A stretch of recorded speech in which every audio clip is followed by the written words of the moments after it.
ایک وقت کی بات ہے، ایک مصروف شہر کے درمیان ایک غیر معمولی باغ پرانے لوہے کے دروازے کے پیچھے چھپا ہوا تھا۔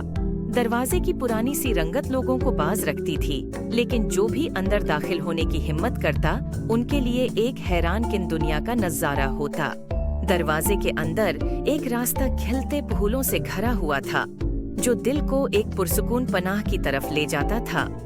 ہوا تازہ تھی، جاسمین اور گلاب کی میٹھی خوشبو سے بھری ہوئی۔ باغ کے درمیان ایک شاندار بلوط کا درخت کھڑا تھا جس کی قدیم شاخیں ایک پتھریلی بینچ کو پناہ دیتی تھیں۔ ایک دوپہر سیما کہیں جا رہی تھی، اچانک سے بارش شروع ہوتی ہے۔ سیما بارش سے بچنے کی کوشش میں وہ پرانے دروازے پر پہنچتی ہے۔ دلچسپ اور سرد ماحول، وہ دروازہ کھولتی ہے اور اندر داخل ہوتی ہے۔ باغ میں گھومتے ہوئے اسے ایک پرسکون احساس محسوس ہوتا ہے۔ اس کو دن کی فکر ہر قدم کے ساتھ ختم ہو جاتی ہے۔ سیما پتھریلی بینچ پر بیٹھتی ہے اور سکون کو محسوس کرتی ہے۔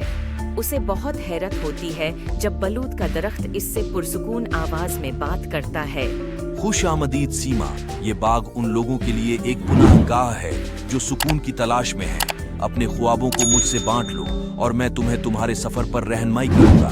سیما پہلے تو ہچکچاہٹ میں پڑتی ہے، لیکن جلد ہی درخت کے سامنے اپنے خوابوں کو بیان کرتی ہے۔ وہ لکھاری بننے کی خواہش، ناکامی کے خوف اور اپنی منفرد آواز تلاش کرنے کی خواہش کا ذکر کرتی ہے۔ بلوط کا درخت صبر سے اس کی بات سنتا ہے اور پھر اسے حکمت فراہم کرتا ہے۔ ہر خواب کے لیے ہمت اور محنت درکار ہوتی ہے۔ خوف کو اپنے آگے رکاوٹ نہ بننے دو، بلکہ اسے ایک اشارہ سمجھو کہ تم اپنی آرام دہ زندگی سے باہر جا رہی ہو۔ اپنے جذبات پر بھروسہ کرو اور اپنے دل کی رہنمائی سے اپنے الفاظ کو آگے بڑھاؤ۔ درخت کے الفاظ سے متاثر ہو کر سیما کو اعتماد کی لہر محسوس ہوتی ہے۔ وہ درخت کا شکریہ ادا کرتی ہے اور وعدہ کرتی ہے کہ اپنے سفر کی کہانیاں واپس لا کر سنائے گی۔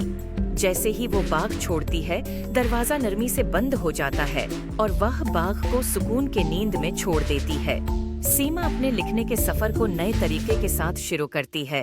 وہ چیلنجز اور شک کے لمحات کا سامنا کرتی ہے، لیکن خفیہ باغ کی یاد اس کو اور ہمت دیتی ہے۔